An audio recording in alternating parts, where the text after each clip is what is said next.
Imagine living with the fear that one day you'll wake up and have to leave everything, your home and your friends, and start your life somewhere new, not because of war or famine, but because water has completely covered your village. The growing effects of climate change is leading to a wave of migration known as climate refugees. By definition, climate refugees are people who are forced to leave due to climate change and global warming. Climate refugees belong to a larger group of refugees known as environmental refugees, which are migrants that must leave their homes due to natural disasters like tsunamis and earthquakes. Bangladesh is one of the most vulnerable nations who will be affected by climate change, just surpassing India and Madagascar. By 2050, the nation is expected to lose 17% of its land, and 20 million people are expected to be climate refugees.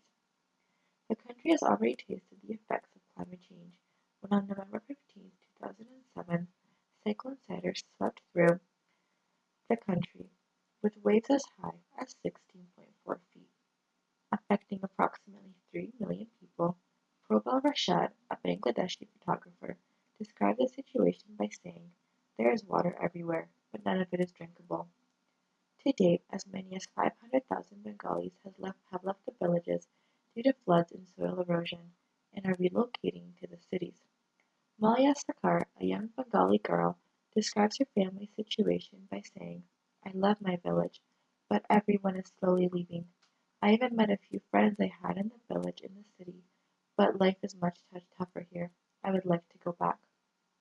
The melting glaciers from the Himalayas is causing the salt water to enter into the village, making the soil unfertile.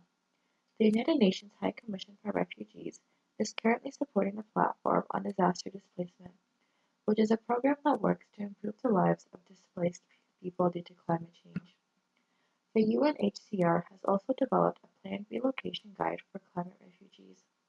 However, there is no collective response among states as to this forecasted migrant crisis and where the people will move to. What differentiates climate refugees from the typical definition of a refugee is that they are not protected by international law.